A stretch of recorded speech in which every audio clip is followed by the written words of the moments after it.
saya mengatakan, bukan kamu bahagia karena diri kamu bahagia. Kita bisa bahagia itu ketika kita bisa membuat orang lain bahagia.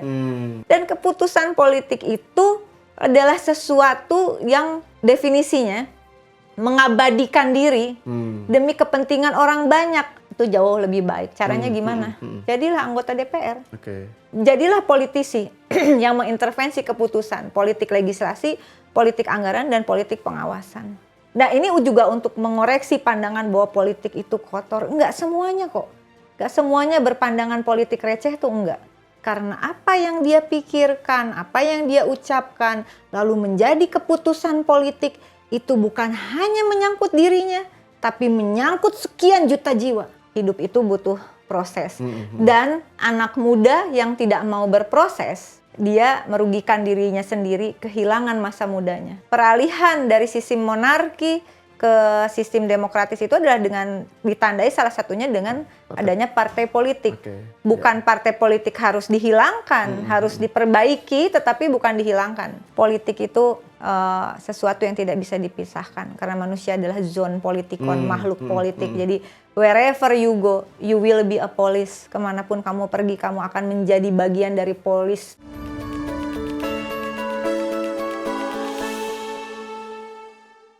Saya bersama Rieke Diah Pitaloka. Jangan bosan ya. Jangan bosan. Assalamualaikum warahmatullahi wabarakatuh. Waalaikumsalam warahmatullahi wabarakatuh. Kali ini saya mau mendengar cerita Rieke tentang prosesnya menjadi Rieke seperti yang sekarang.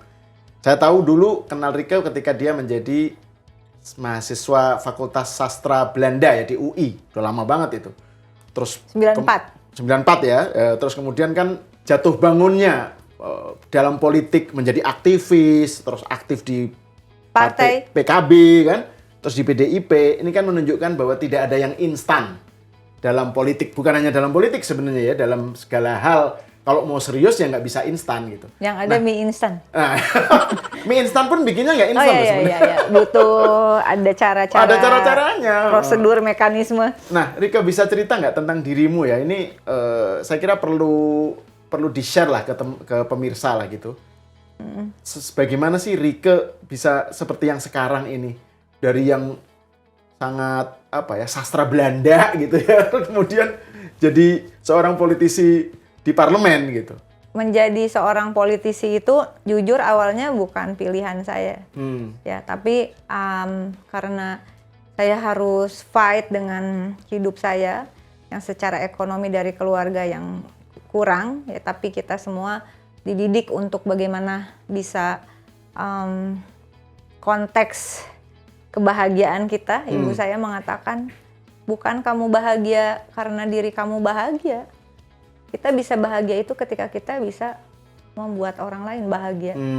Jadi bagaimana solidaritas, empati, itu adalah sesuatu yang diajarkan, ditanamkan dalam keluarga kami. Gitu.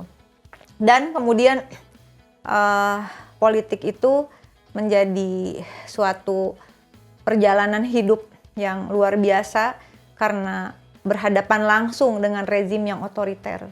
Ya, saat itu Orde Baru di mana kita tidak akan bisa bicara sebebas ini. Ya, semuanya diputuskan. Baca buku Pramudia Anantatur aja ditangkap kan?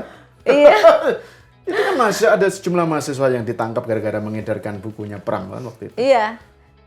Terus juga banyak media yang dibredel. Ya, betul. Lalu apa yang harus ditonton di bioskop, misalnya kayak gitu. Itu apa yang ditayangkan sampai, ya itu saya selalu mengatakan proses penyeragaman yang luar biasa. Sehingga kehilangan daya kritis ya. Lalu masuk aktivis 95, mulai bergerak di Universitas Indonesia begitu. Dan kemudian memutuskan menjadi. Waktu itu aktivis concernnya isu-isu perburuh apa ya? Enggak ya? Apa ya? Waktu itu awal-awal isunya apa ya? Waktu isu lingkungan. Lingkungan isu, ya? Oke. Saya Star Fellow-nya Greenpeace dulu. Oke. Terus kemudian juga masuk ke isu perempuan. Dan kemudian sebelum menjadi DPR itu adalah duta buruh migrannya ILO. Maksudnya ini sebelum aktif di PKB? Jadi kan DPR itu kan PDIP. Dan sebelum di PDIP, Rike di PKB. Iya, karena kan langsung saya aktivis yang angkatan aktivis pertama 98 yang memutuskan masuk partai politik. Oh, oke. Karena saya menyadari peralihan dari sistem monarki ke sistem demokratis itu adalah dengan ditandai salah satunya dengan adanya partai politik. Bukan partai politik harus dihilangkan, harus diperbaiki, tetapi bukan dihilangkan. Jadi dari aktif di lingkungan, kemudian di buruh aktivis ya, perempuan, ya. Aktivis perempuan, terus buruh. Buruh migran khususnya. Buruh migran, menjadi Board of Committee Migrant Worker in Asia, dan di situ saya melihat juga ada persoalan soal buruh migran, ya. Dan saya melihat ini apa sih penyebabnya? Ternyata semuanya itu aturan hukum. Waktu itu namanya Undang-Undang Penempatan dan Perlindungan. Perlindungan di belakang. Bisnis penempatan itu yang menjadi leading sektornya gitu ya. Negara ikut dalam indikasinya jual beli rakyat untuk perbudakan modern gitu lah. Dan bagaimana cara merubahnya? Cara merubahnya adalah lewat keputusan politik. Dan S2 saya tentang filsafat politik ya. Dengan psikoanalisis, tesis saya adalah Hannah Arendt. Hannah Arendt itu kalau pemirsa yang belum familiar ya, itu adalah filosof Jerman perempuan yang sangat gigih menentang nazisme ya, dan pemikirannya luar biasa dampaknya terhadap filsafat sosial politik bukan hanya di Eropa tapi di Amerika juga ya. Ya, jadi Hannah Arendt itu dia orang Yahudi yang mendapatkan intimidasi dari Nazi, tapi kemudian dia menjadi paria yang sadar, artinya korban yang sadar, mengorganisir dirinya dulu lalu dengan lingkungannya, dan dia menjadi aktivis anti-Zionis. Orang Yahudi tapi anti-Zionis ya, karena filosof aktivis anti-Zionis gitu ya. Terus Hannah Arendt mengatakan bahwa politik itu sesuatu yang tidak bisa dipisahkan karena manusia adalah zon politikon, makhluk politik. Jadi wherever you go, you will be a polis. Kemanapun kamu pergi, kamu akan menjadi bagian dari polis negara kota dalam Romawi, Roma Yunani ya. Dan itu kemudian ditandai dengan keputusan-keputusan. Kamu punya KTP Indonesia aja, maka kamu ada dalam struktur pemerintahan Indonesia sebetulnya. Gitu. Jadi harga cabai keputusan politik. Kuliah bisa mahal, terbuka akses atau tidak keputusan politik. Bisa ada main TV ngomong kayak gini bebas ya Allah. Makanya saya senang karena bisa ngomong ini ya. Karena keputusan politik. Nggak ada yang bukan keputusan politik. Dan keputusan politik itu adalah sesuatu yang definisinya mengabadikan diri demi kepentingan orang banyak. Mengabadikan tuh kayak orang di foto krek. Emang immortalize. Immortalize. 100 tahun kemudian tuh foto, kita lagi di foto begini ya. Tek, duduk di sini.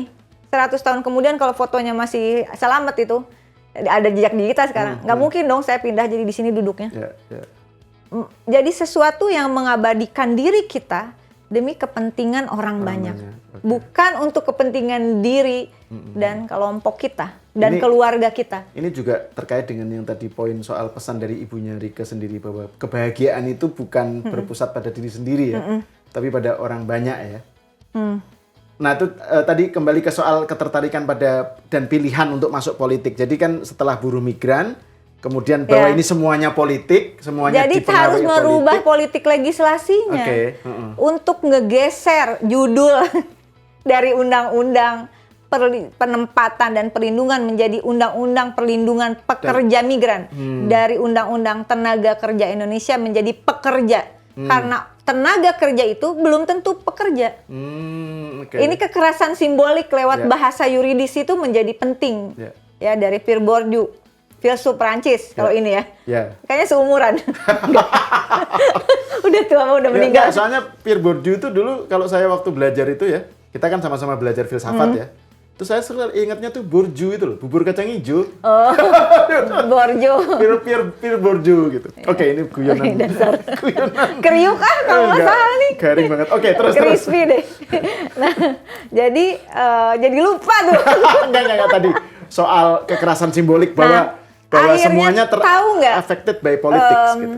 Saya memperjuangkan revisi undang-undang penempatan dan pelindungan TKI itu, dan kemudian ratifikasi konvensi PBB tentang perlindungan pekerja migran dan keluarganya, itu terjadi pada masa pemerintahan Megawati Soekarno Putri. Lagi-lagi, ya, dan kemudian tapi tidak mempengaruhi si undang-undang, sehingga kemudian ini harus diubah. Bagaimana cara mengubahnya?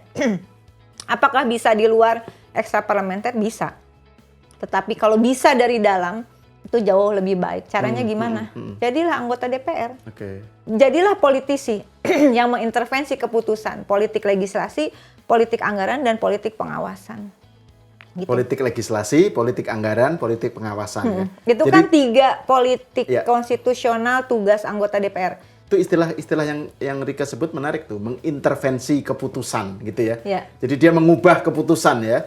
Jangan jadi campur follower. Tangan ya, jadi terhadap keputusan itu. Ya, terus kemudian bagi seartinya balik lagi ke amanat almarhumah ibu saya. Ketika konsep bahagia itu diterapkan di dalam kerja politik, maka riang gembira itu bukan menjadikan politik sebagai panggung hiburan. Nggak bisa. Bukan ruang receh lah ya, bukan wilayah receh. Bukan, karena kapan dong seorang politisi bisa riang gembira?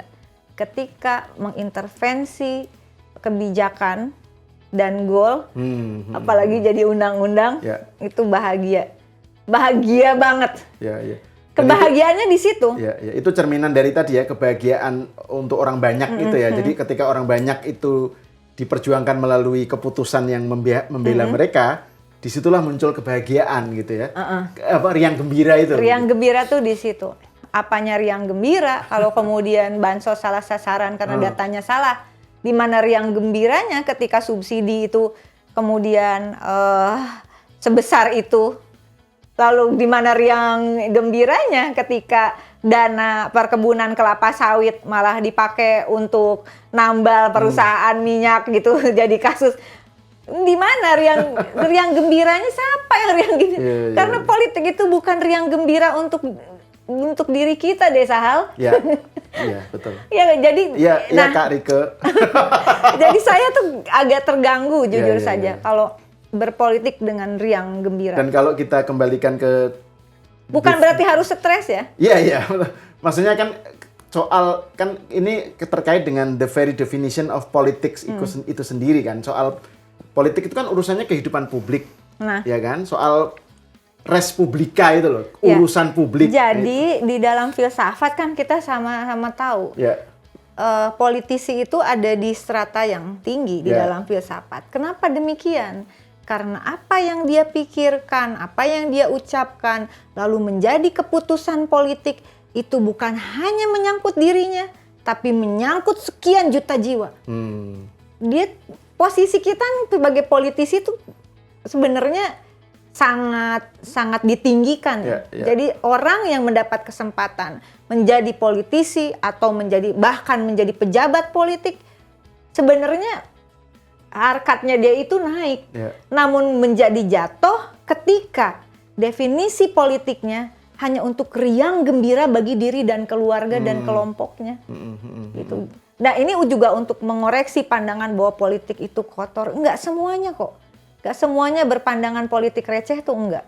Dan saya bisa mempertanggungjawabkan ucapan saya karena setiap periode saya selalu memacu diri saya untuk menggolkan setidaknya satu undang-undang. Bagian dari politik legislasi gitu.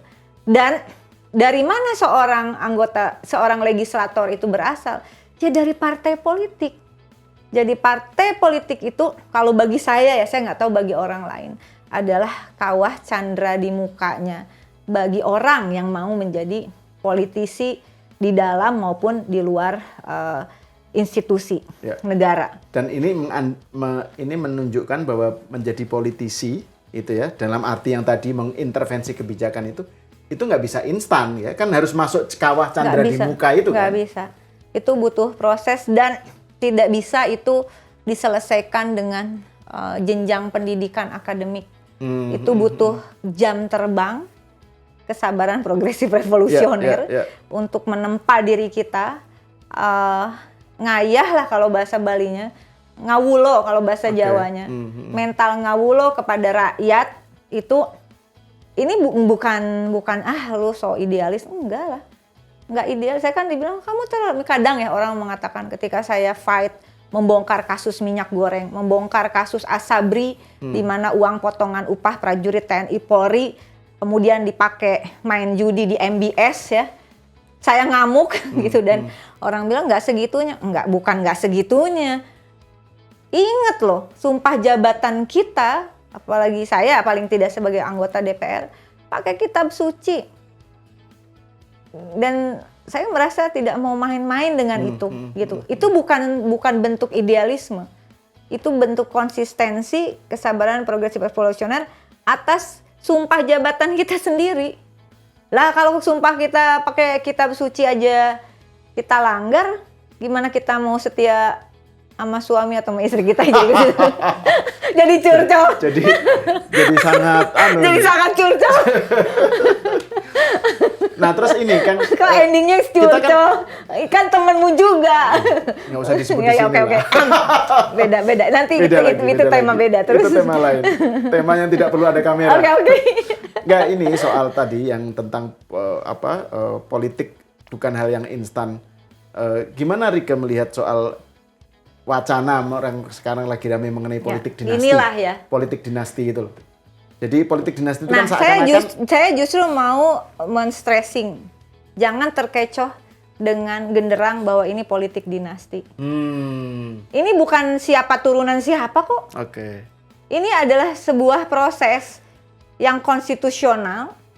Apakah perubahan terhadap suatu undang-undang itu untuk kepentingan diri sendiri dan keluarga atau untuk kepentingan publik, res publica. Res publica, ya. Iya kan, maksudnya sehingga kemudian saya agak gelisah ketika ini hanya dianggap persoalan soal politik dinasti. Emang nggak boleh? Boleh, nggak ada yang ngelarang. Ya. Tetapi jangan gunakan, jangan membongkar sistem hukum ketatanegaraan kita hanya untuk diri sendiri, ya kepentingan diri dan keluarga gitu, ya, dan kelompoknya gitu ya. Boleh, silahkan, nggak ada larangan kok. Misalnya saya, tentu saja saya ingin anak saya nanti salah satu ada yang menjadi politisi untuk meneruskan gitu. Tetapi kemarin dengan peristiwa ini saya kumpulkan anak saya 3 orang, masih yang satu SMP, yang kedua kembar SD kelas 6, yang satu kelas 3. Apa pesan moral dari mereka ngikuti ya berita-berita. Maksudnya kan wakil dari yang SMP, wakil dari generasi Z kan ya? Ya. Mereka ngikutin ya. Dan mereka dengan rasa sedihnya saya harus mengatakan mereka menolak saya nganter ke sekolah. Ya, karena dia bilang izinkan kami menjadi diri kami sendiri ya. Tapi di lain sisi mereka selalu cerita pulang sekolah ada apa, berantem teman-temannya atau diskusi apa, atau teman-temannya datang. Saya yang diajarin sama mereka. Jangan salah loh mendefinisikan Gen Z ini. Mereka udah lebih cerdas sebetulnya dan mengatakan bahwa Ambu, manggilnya Ambu ya, bisa nggak membedakan antara sekolah dan panggung? Dan kami tidak ingin dipaksakan untuk mengikuti, tapi saya mau dong ada anak saya, tetapi yang meneruskan begitu. Dan saya kumpulkan kemarin pelajaran berharga, jangan pansos sama orang tuamu. Bangunlah karirmu sendiri, bangunlah. Jangan minta disediakan karpet merah lah gitu ya. Karena kan kalau misalnya tadi yang poin Rike tuh saya kira bagus tuh soal bahwa ini bukan soal politik dinasti.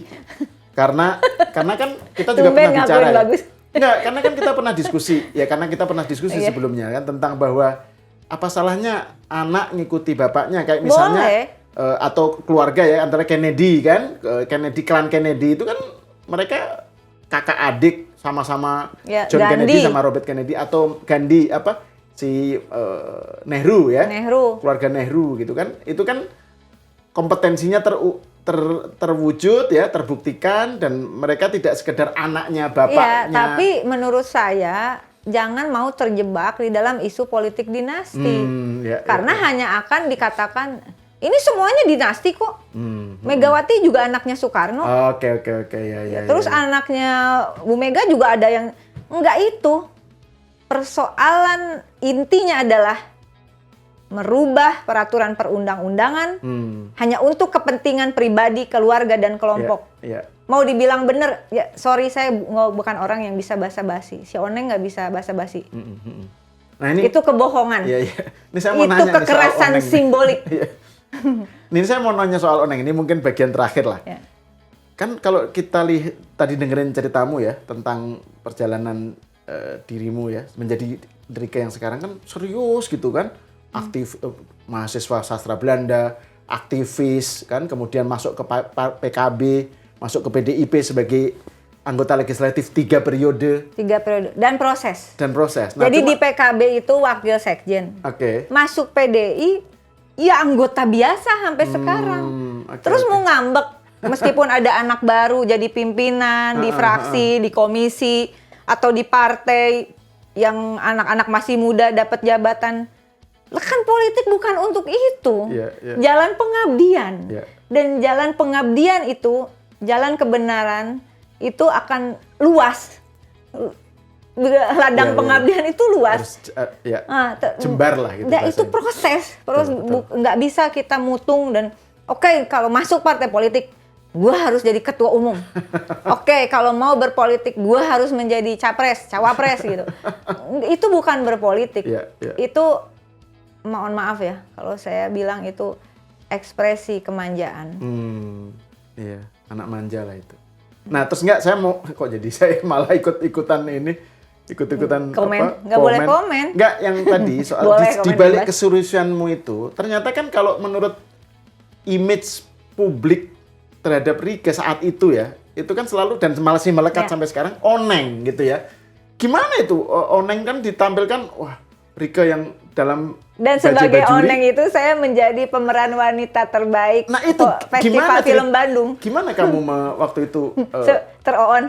Enggak, maksudnya bilang aja menavigasi, gue bukan menavigasi antara keseriusan dengan peran sebagai Oneng itu. Gimana?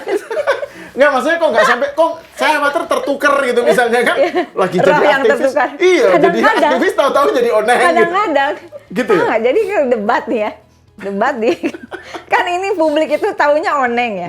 Saya pernah ada mitra komisi dari kementerian terus jadi Bu Oneng gitu ya. Terus saya langsung switch dong. Jadi karena itu 7 tahun ya, jadi si Oneng itu orang teroon se-Asia Tenggara itu. Jadi itu bisa, kalau saya bisa jadi auto-on. Itu kerja keras yang makanya itu kan naskah sebenarnya. Bukan improv loh. Jadi naskahnya tim. Itu scripted banget ya berarti? Scripted banget. Dan ada sekitar 80 track ketawa. Di mana kelucuan itu sudah dihitung presentasi kelucuannya. Jadi ketawa yang sekian persen, gitu, ada yang cuman itu.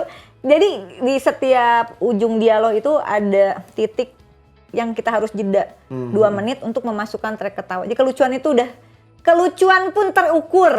Ya. Riang gembira event itu di panggung hiburan itu bukan sesuatu yang tanpa rencana. Ya, jadi kalau ada yang mengatakan terus-terusan mari politik itu sesuatu yang tadi dirimu yang ngatain receh. Yang mengatakan politik itu receh dan itu terus-menerus digaungkan di ruang publik, itu adalah suatu gerakan yang sistematis untuk mengonengkan politisi ya, mengembalikan saya menjadi istrinya supir bajai gitu.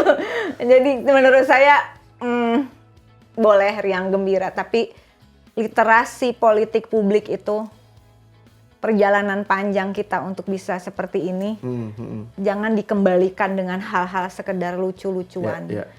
Nggak lucu. Tapi kalau ada yang mengatakan itu lucu, silahkan ya. Tetapi karena kita kan sama-sama berproses ya Mas Sahal ya. Mas Sahal juga bisa ada di sini tentu melalui proses yang panjang. Hidup itu butuh proses. Dan anak muda yang tidak mau berproses, menurut saya, bisa tidak menurut saya, tapi kalau menurut saya, dia merugikan dirinya sendiri, kehilangan masa mudanya. Karena kan tidak akan terulang. Umur 20-an, umur 30-an beda lagi, umur 40-an itu beda lagi. Nah, ketika ini dilompati begitu saja, menurut saya, pengalaman pribadi saya, mungkin orang lain beda cara pandang. Sebenarnya kita sedang membuat diri kita menjadi tidak muda, kehilangan kemudaan kita karena anak muda itu melekat suatu proses untuk menuju perubahan, menjadi perubahan lebih baik, bukan sesuatu yang konstan, yang ada di zona mapan, ya, yang stabil, yang semua dipersiapkan, karpet merah, tidak ada pertarungan, tidak ada. Menurut saya itu. Saya jadi ingat pernyataan quote yang terkenal dari Tan Malaka itu. Terbentur, terbentuk, gitu kan. Jadi kan untuk bisa terbentuk itu nggak bisa tanpa melalui. Ini bukan ngomongin soal anaknya, misalnya nggak. Ini secara umum aja ya. Saya bukan ngomongin misalnya soal anaknya Pak Jokowi, enggak. Mohon maaf, enggak sama sekali. Boro-boro ngurusin anak orang, anak kayak saya tinggalin terus. Ini ngomongin perjalanan politik yang saya sangat bersyukur tanpa harus membawa nama orang tua saya begitu, tetapi nilai-nilai positif yang diajarkan orang tua, karena orang tua saya tidak mewariskan harta jabatan, tapi mewariskan spirit, nilai-nilai untuk itu yang paling penting. Bahagia itu bukan ketika diri kita sendirian bahagia. Dan ini saya ingin menutup pembicaraan ini dengan sebuah kutipan masuk dalam periode tausiah. Mau'izah hasanah. Kutipan hadis Nabi yang terkenal, kamu juga pasti tahu lah. Khairun nas anfa'uhum linnas. Sebaik-baik manusia adalah yang paling bermanfaat buat manusia lain. Jadi ini kebahagiaan itu jangan hanya berfokus pada diri sendiri, itu tapi ada lanjutannya. Pada orang lain, pada orang banyak. Gimana lanjutannya gimana? Dan sebaik-baiknya jabatan adalah jabatan yang bermanfaat bagi kepentingan orang banyak. Oke. Itu dari aku. Iya, ini quote yang menurut saya penutup yang manis lah gitu atas diskusi ini. Terima kasih Rike atas sharing. Never cerita give tentang up, diri sendiri. anak muda jangan pernah takut untuk perubahan. Satu prinsip atau semboyan yang jargon yang penting, mudah-mudahan ini bisa jadi energi positif untuk teman-teman yang hidupnya juggling ya. Dihina, tertawa, dipuja sudah biasa. Baru saya bilang santuy cuy. Oke, pemirsa sampai di sini dulu. Terima kasih Rike. Kita bertemu lagi di episode selanjutnya. Makasih, assalamualaikum. Waalaikumsalam.